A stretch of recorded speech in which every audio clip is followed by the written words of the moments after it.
So, of course, as we enjoy doing, at the end of week number one are swift reactions. Overreactions? Perhaps.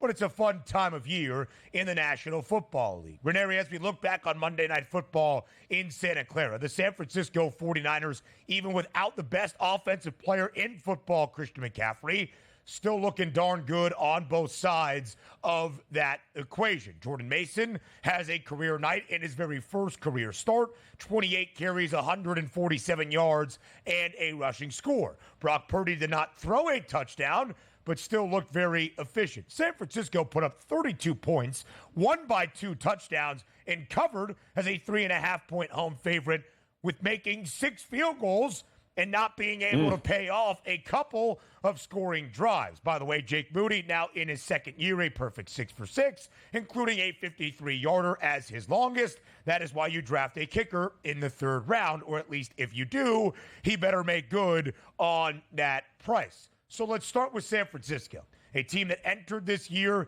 a short favorite to win the NFC, a team that has played in the NFC Championship game 3 consecutive seasons, 4 of the past 5 NFL years. And we expect them to be right back atop the NFC once again. And frankly, Joe, last night did not do anything to alter that vision for San Francisco this season.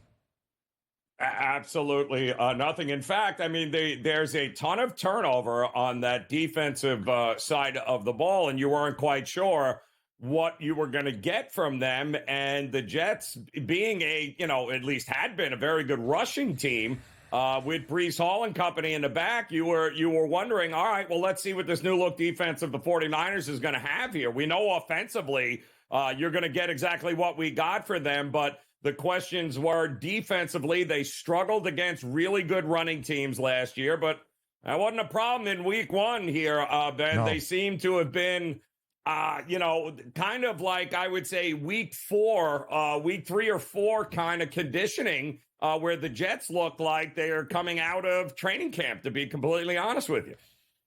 There were a lot of questions about the 49ers last night. Brendan Ayuk on a snap count. What would Trent Williams look like as the left tackle, having signed his extension late last week? Ayuk wasn't great.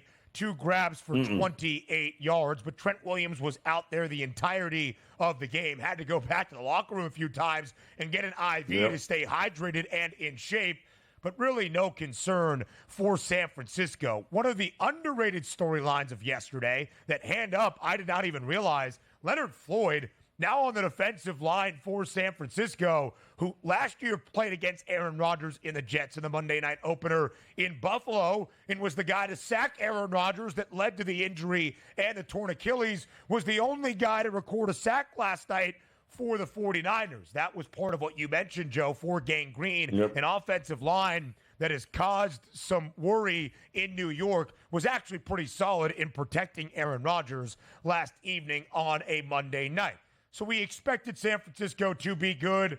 Breaking news, the San Francisco 49ers are still very good. They have the second best price to win Super Bowl 59. We'll look at where the odds are after week 1. And the shortest price to win the NFC crown at plus 230. It is half the price of everybody else, the Eagles, the Lions, and so forth in the NFC.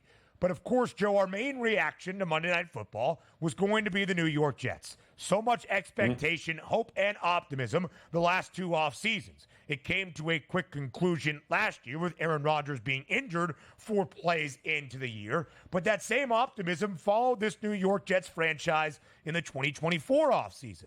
So after the first game of 2024, where are your expectations now for New York? Well, again, I think a lot of this is what happens to Hassan Reddick. Can they come to an agreement, get him on that defensive side? When you're playing against a team that runs 70 offensive plays and you only run 49, it's going to be very hard to get a 40-some-odd-year-old quarterback in rhythm, Ben, when he's not on the field nearly enough because the defense can't get off. So I do think it's going to be a work in progress. And don't we always say, forget about what you see in September. Just forget about it. Let's see what we get come October. And that's I'm going to hold off judgment on the Jets until Hassan Reddick's situation gets covered and until we see Aaron Rodgers in a few more starts. I think the Jets' front seven on the defensive side of the football more concerning than anything we saw out of the 40-year-old quarterback and Aaron Rodgers. You see 9.5 for the win total. The over still has the heavy juice at minus 142. We'll talk playoff price on the other side of the break because that is the first focus for Gang Green this year. That's next on the early line. What did we see on Monday Night Football to end out week number 1, and what does it already mean for the next 17 weeks of this National Football League season? We start with Aaron Rodgers and the New York Jets. Joe, you see a minus 184 make playoff price for Gang Green. The Jets have the longest postseason drought in the National Football League, 13 straight seasons, but they are still heavily favored to make the NFL postseason. We'll hear from the public a little bit later on in this show, but I just wanted to make this point. Still expected to be a playoff team, and I still think the New York Jets will get there. Beyond that, who knows? We'll see how much it is worth for Aaron Rodgers to be out there at the age of 40. But I still think even after last night, losing by multiple scores, not keeping it close like the odds makers expected with just a 3.5-point spread, the New York Jets are destined to be a playoff team in the AFC this year. Yeah, and I think it's setting up, Ben, well for them because the Jets, if they have Super Bowl aspirations, playoff aspirations, well, they just played a Super Bowl caliber team, and they saw exactly where they stood. So, and a lot of the quotes coming out of the locker room after that game last night were just that we are nowhere near where we need to be. The 49ers are a championship quality team. So the good news is the schedule lines up well still for the Jets. You lose it to an NFC team, who cares in game 1, except it's a wake-up call, which is fantastic. Now you got to play Tennessee. Then you're going to play New England. So you have a couple of weeks here in the month of September to get yourself right, figure some things out, and get ready to really start the push in October. So it doesn't shock me that the line isn't going to move that much from where it was after this loss. I do think it's setting up pretty well, though, for the New York Jets. I think they needed that wake-up call last night, and they got it in a big way. Listen, still the 4th easiest schedule based on projected win totals in the NFL. And, Joe, one thing that Donnie and I were breaking down yesterday that I will find incredibly interesting to follow throughout this year, the Jets, without Aaron Rodgers in large part, booked as an underdog 14 of 17 games in 2023. They were 6-8 against the spread. 5 of those 6 covers an outright victory. Of course, an underdog in week number 1, 0-1 against the number. But how many more times this season, if Aaron Rodgers remains healthy, will New York be booked as a dog entering a game? The Jets' home opener is not until week 3. So this upcoming week in Nashville against the Titans, the New York Jets are still a 4.5-point road favorite. That's where I think the Jets will be from the odds makers' perspective throughout a good majority of this 2024 campaign. The Jets did enter week number 1 as the slight AFC East divisional favorites. A couple of weird things happening in that division. The Dolphins and the Bills now co-favorites at plus 180. The Jets back by only a dime at plus 190. The Jets, though, have a better price to win the AFC Championship than that of Miami by $2.50, but are behind Buffalo. The Bills have the 4th best number at 7-1. All to say, a lot of reshuffling in the odds after week 1. And it's been really interesting, Joe, to look at the Super Bowl odds throughout this offseason. The Chiefs have won 2 consecutive Lombardi trophies, looking to make NFL history, being the first team to ever win 3 straight Super Bowls. But when the offseason odds opened up, it was San Francisco, about a $0.50 in front of Kansas City. Then they were co-favorites. And then entering the season, the Chiefs had a better price. And then entering the Monday night finale of week number 1, co-favorites were the 49ers and Chiefs once again at a 6-1 number. San Francisco dominant in week number 1. The Chiefs winning, of course, as well. And now Kansas City is in front at a 5-1 price and San Fran at plus 550. But you can see there is that clear tier of 2. It's Kansas City and San Francisco in front of the pack by $5.50. And I do think that list right there is going to be that we're not going to have to change a lot of names on that list, at least through the first month of the season. I mean, those teams at those prices. We'll move a little bit as the weeks progress here, but those 7 teams on that list there, Ben, those 7 teams in let's say 3 weeks, just the odds are going to be a little bit different in maybe a different order, but that's your 7 there. I don't see anybody creeping in over the first month, taking any of those names out of there. And keep in mind, the Bengals have never, ever played the month of September well, but yet there they are at the bottom and still realistic with those odds.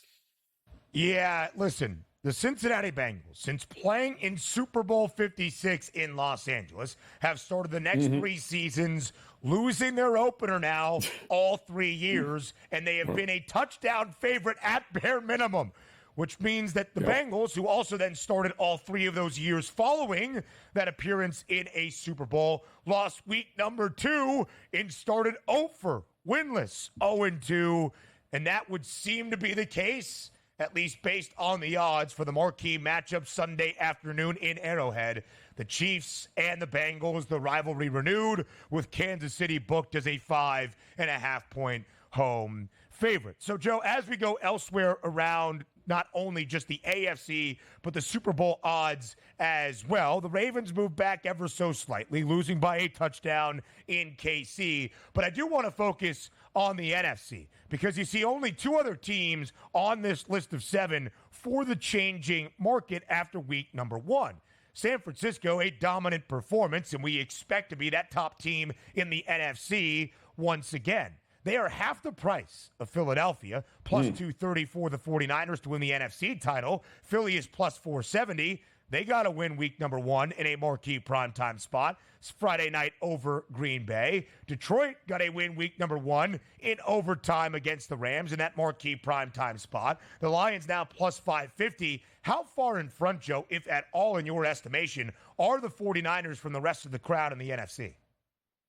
Well, I mean, judging just by week 1, those 2 teams there that just faced each other in the big game, Ben, are on track to do it again, all things being equal. Now, a lot can happen between now and then, but I do think after this weekend, we can look at it and go, listen, the Chiefs beat a pretty good Ravens team, and while the Jets aren't exactly there yet, we had a lot of questions about this 49ers team with all the distractions and without McCaffrey and everything else, and they still steamrolled. So I do think those 2 are just heads and tails above everyone else right now. And so let's look at the Super Bowl 59 odds as a full picture right now. The 10 best prices to win that Lombardi trophy. The Bengals fall off, a 20-1 number. The Lions and the Eagles round out the top 4 alongside the 49ers, with the Chiefs, the team out of the AFC, having the shortest number. The Ravens, Texans, Cowboys, Bills also included in the top 10. Joe, of those teams that are outside the top 5, but in the top 10, Texans, Cowboys, and Bills, 3 teams that we always expect, at least with Houston taking that mantle right now with the expectations in 2024. Are you buying in on any of those numbers after week 1, or maybe you were buying in before the season got started? No. Again, I think the overreaction for the Cowboys is going to be laughable here. The Bengals are always intriguing because they were, without a doubt, the worst loss on the board in week 1. But we've been here and we've done this before, and we've seen this with this team. So the Bengals would be the only one that I'd be interested in looking at moving forward, because I think as they win games, that number decreases in a big way once Chase is on the field with Burrow. So Bengals started 0-2 in 2022. They went on to win, I think, their next 6 games. They finished the regular season 13-3, of course, not playing one complete game because of the Damar Hamlin incident that happened in Buffalo on a Monday night. But then even last year, Joe, after the 0-2 start, since he rattled off 4 wins in their next 5 games, and then they lost 1, and then Joe Burrow was sidelined for the rest of the season. Plenty more up next on the early line. The odds update after week number 1 is now completed in full around the National Football League. That includes the rookie quarterbacks we saw on display. 3 of the 6 that were drafted in the first 12 selections of 2024 started week number 1 for their organizations. That included the number 1 overall pick, Caleb Williams, number 2 overall pick, Jaden Daniels, and of course the 12th overall selection, Bo Nix. I don't think, Granieri, you would say it was a stellar debut for any of these 3 quarterbacks in any of their spots. The only thing that was different among the 3, Caleb's team, Chicago, got a win, not because of the offense that did not register a point outside of a converted 2-point conversion, but because of the defense and the special teams coming all the way back to knock off the Tennessee Titans in week number 1 in that second half. Joe, what was your evaluation of the 3 rookie quarterbacks that started week 1 on Sunday? Well, Caleb Williams was interesting because I think that's the first time in, 20 years that a number 1 draft pick as a quarterback ended up winning their first game. And ironically enough, it had absolutely nothing to do with Caleb Williams. He had absolutely no hand in winning that game at all. It was the defense and special teams that ended up getting it done for the Bears. I thought Jaden Daniels was poised in a tough spot there on the road against a Baker Mayfield and Tampa Bay team that was obviously going to put up some points. I thought he did pretty good with the legs and the arm. And Bo Nix with the 12th man, not an easy place to start your career there. I thought he handled it pretty well. A couple of bad interceptions, but you got to expect that with a rookie. I mean, all in all, for the first game on all 3 guys, it wasn't terrible, but your number 1 draft pick there was the worst of all 3 of those guys. So when you look at where these guys were and the statistical output in their career debuts in the National Football League, Caleb looked a little bit spooked. He looked a little bit shaky, which, as we heard in Hard Knocks, he admitted himself he never gets nervous. You would not be able to tell from the performance in week number 1, making decisions, throwing the football as a rookie might in their very first NFL game. Bo Nix also kind of doing that. His second interception, less than 6 minutes remaining in the fourth quarter, led to Adam Archuleta, who was on the call for CBS, going, oh no, before the ball was even intercepted by the Seattle secondary. Jaden Daniels did not make a ton of questionable decisions. It wasn't an overwhelming, prolific day through the air. He did have 88 yards, utilizing the athleticism and 2 rushing scores, but not many of the decisions that left you being like, what is this? I don't know if this guy's ready to, that kind of thing. So there is at least a little bit of confidence in Jaden Daniels. And I honestly think there's a little bit of confidence in all 3 of these guys. We did see a little bit of change in the offensive rookie of the year market as well. My favorite movement is not Caleb Williams moving back or Jaden Daniels having more than $1 shaved off that price or anything with Bo Nix. It's the fact that Michael Penix Jr. dropped by $20, 75 to 1 early in the preseason, now 55 to 1. Maybe that's not all week 1 movement because Kirk Cousins was so terrible for Atlanta. The odds makers now expect, or the betting public, that Penix Jr. will get a couple of shots this year. I just kind of laugh at that price dropping by $20 when we do not expect to see Michael Penix Jr. at all. And if we do, and not just because of a Kirk Cousins injury, it's a really bad thing in the ATL. Yeah, let me just point out, while the market is overreacting to everything, keep in mind that Caleb Williams, Jaden Daniels, and Bo Nix combined for just as many touchdowns in week 1 as Drake May, Michael Penix Jr., and J.J. McCarthy threw. So the answer is 0, people. We've got absolutely no passing touchdowns from any of them. So let's not overreact and run to the window and spend money on what may be. The reality is not one of those guys on the list has a passing touchdown yet in the NFL. Yeah, that is very true. And another guy that was not a quarterback expected to contend for this award, Marvin Harrison Jr. Pretty much the same price of plus 750, but the 4th overall pick we thought would come into the NFL right away and groove with Kyler Murray. The Cards scored 28 points in Western New York against Buffalo on Sunday afternoon, but Marvin Harrison Jr., just one Grabernary for 4 yards. His price still 3rd best at plus 750. How about a couple of other rookie wideouts? Xavier Worthy, 3 touches, 2 touchdowns for Kansas City. A lot to like in that Patrick Mahomes and Andy Reid offense. Malik Neighbors, man, I feel for you. You got Daniel Jones throwing you the football. Not sure that price of 15-1 is going to get shorter anytime soon. No, it's not. And I'll tell you, just keep an eye on another name on that list, Ben, because I thought Thomas Jr. in Jacksonville, this kid is going to be really, really good. And a lot of people thinking that it could be the steal of the draft. And when it all comes down to it, we might be talking about him and Trevor Lawrence more than we're talking about anybody else here. So I think this kid is, I think he's going to be special. And I think they're going to utilize him in Doug Peterson's offense a lot this year.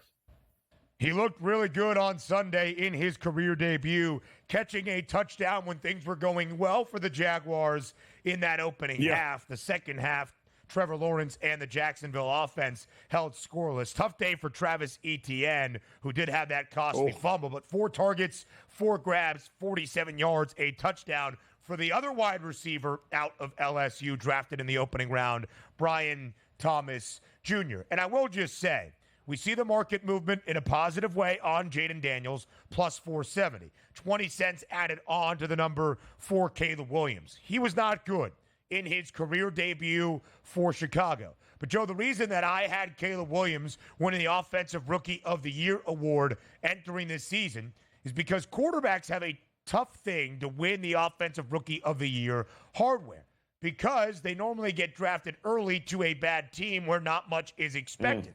And the Bears somehow, some way, still found their way to a win over the Titans, even covering inside Soldier Field.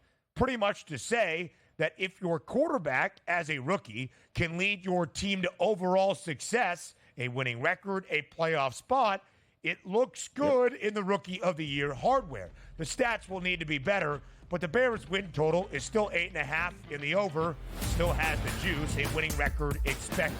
More NFL reactions after week 1 next. From the rookies to the vets, the Offensive Rookie of the Year award odds update to now the MVP race after week number 1. Patrick Mahomes entered the year as the favorite to win his 3rd NFL MVP award, his 2nd trophy in the last 3 seasons. The Chiefs looked good on Thursday night in the season debut. Mahomes throwing for nearly 300, 291 to be exact, a touchdown and an interception. And the price has grown shorter, plus 350. Now the number on Mahomes to win the NFL MVP award seems a little bit exaggerated. Josh Allen, 4 total touchdowns to lead Buffalo back to a victory over Arizona in the home opener on Sunday afternoon. And C.J. Stroud continues to do C.J. Stroud things. 234 yards, 2 touchdowns, clean football as Houston wins in a high-scoring affair in Indianapolis week number 1. Joe, those are the 3 guys with a 3-digit price, less than 10-1 or shorter. Mahomes, Allen, Stroud, all justified to have that short of a number. Listen, I'll keep it simple with this, Ben. I think whoever you believe is going to represent the AFC in the Super Bowl is your MVP. So whoever you is that you think is going to make it and run the table and play the NFC, that is going to be your MVP. So if you think Houston this year has a legit shot to win the AFC crown, then Stroud is going to be it. If you think it's Baltimore, well, then they're going to have to beat Mahomes at somewhere along the line here and get it done. He's going to have an unbelievable year. Make it Lamar. And we already know if the Bills can run the only way the Bills are running the table is if Josh Allen has an MVP year. So who do you think is going to win the AFC? That is going to be your MVP, because every one of those guys in the AFC are better than any of the guys listed in the NFC.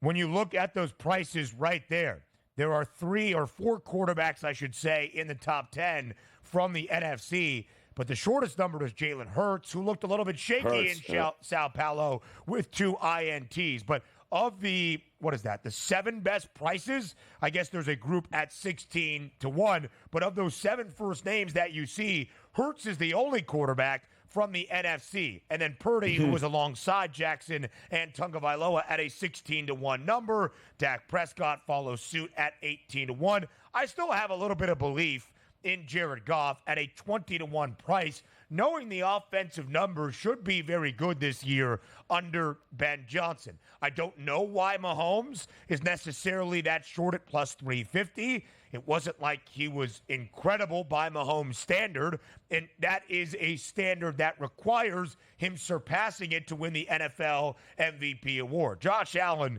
was really, really good against Arizona, and frankly had to be 18 of 23 for 232 yards and 2 touchdowns, 39 yards on the ground, and 2 scores as well. A couple of those MVP contenders, Tua and Josh, will face off on Thursday night to start week number 2. 48.5 is the total in Miami. The Dolphins, a 1.5 favorite. Frankly, at this moment, Joe, I'm not sure any of those prices are worth a bet, but I do agree with your analysis that the team that wins the AFC probably has the best opportunity of having that MVP frontrunner, and you're getting Joe Burrow, who was 10-1 entering the year, now at a 15-1 price. He was not great. Cincinnati was awful and atrocious in their home debut against New England on Sunday.